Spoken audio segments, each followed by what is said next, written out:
Hi, I'm E.D. Lewis, and welcome back to Nocturnal Reviews and Happy Gothic Hearts. So today I'm going to be doing a review, but not of a book I'm reading for Gothic Hearts, but if you are looking for a recommendation, I can give you one right here with today's review. But before that, I'm going to give a quick update. So, at the time I'm filming this, I am currently reading Wuthering Bites, and I'm a little disappointed with it. I'll talk more about it probably at the end of the month,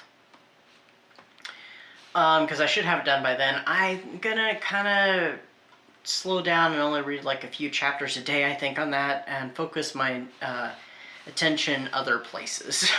So, yeah.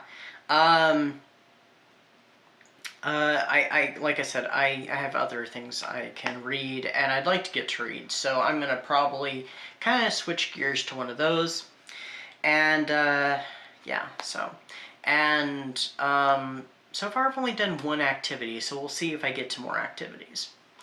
Anyway, so today's review is on a book that I actually read last month. It was, it's so far my highest rated book, anyway, that I've read so far this year, and I think I'm going to have to take off the ambient lighting for this.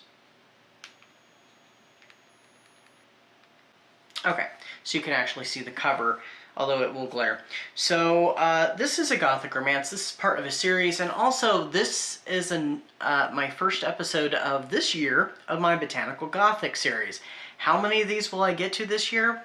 Who knows? We'll see what happens. But it's another episode of Botanical Gothics. I don't know what episode it is, so that'll be in the description. It'll be on the title. Probably pop up on the screen at some point. But anyway. So this is the second book in the Belladonna series, and that is Foxglove by Adalyn Grace. Last year I read the first book, Belladonna, and absolutely loved it. This is the follow-up, which seems to be quite popular with fans of the series. It seems like each book in the first three, the main trilogy, seem to just have higher and higher ratings. There is a novella that came out late last year that I don't have. I don't know how well it's been received, though. But, yeah. So this one begins at the, the cliffhanger of the previous book, where there was a murder at the party, and Sigda meets Fate, who is Death's brother.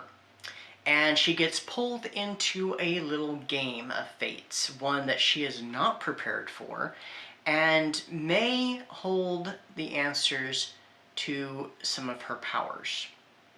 At the same time, her uncle Elijah is suspected of said murder, and she and her cousin Blythe, Elijah's daughter, are out to prove that he is innocent. Fate takes on the identity of a prince and starts to try to woo Signa, and also cuts off her connection with Death.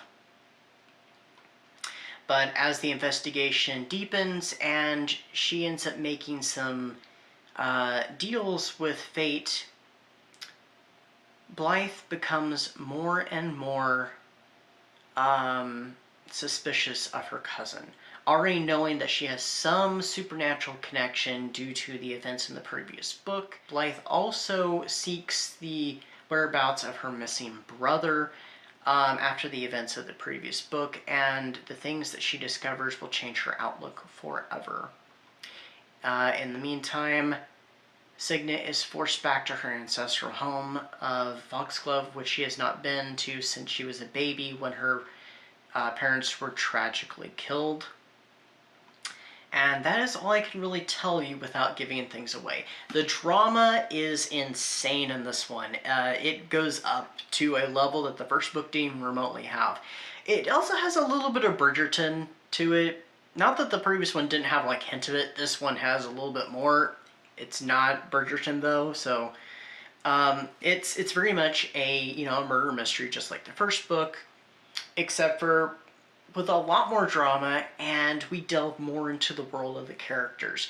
Now, of course, this being Botanical Gothic, there is quite a bit of plant and flower symbolism, and kind of a focus, a focus very much on Foxglove. As the first book, of course, focused a lot on Belladonna, as, Cigna uses Belladonna to engage in her Reaper powers. So, I greatly enjoyed this one. There was at times I was thinking, is this gonna actually be as good as the first one? Am I gonna like it as much? Am I gonna like it more? And then I don't know. I really don't know if I liked it more or about the same, but very enjoyable. This is 5 stars or skulls. Highly recommend. I'm really wanting to jump into the next book, so I probably will sometime this year. I need to get my hands on Holly. Unfortunately, I'm on a book buying ban, so I can't get my hands on Holly. That's the novella, and the novella, I guess, has illustrations added to it, so, interesting.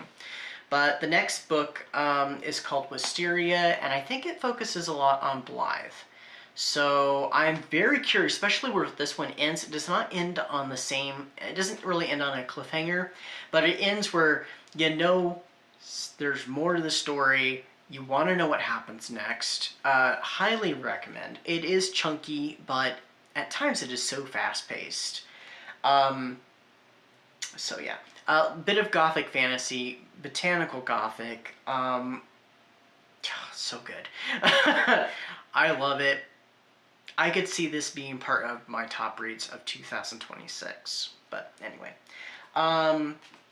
So yeah, I hope everybody is having a great Gothic Hearts. If you're still looking for something to read Gothic Hearts for Lupercalia, Valentine's, whatever, I know it's Valentine's when this video comes out, but still, check this book out. And Belladonna, the first one, so far the series is fantastic. So, and I'm terrible with series. I really am. So, anyway, that's what I have for you. Until next time, stay safe, stay spooky, and I'll see you then. Bye-bye.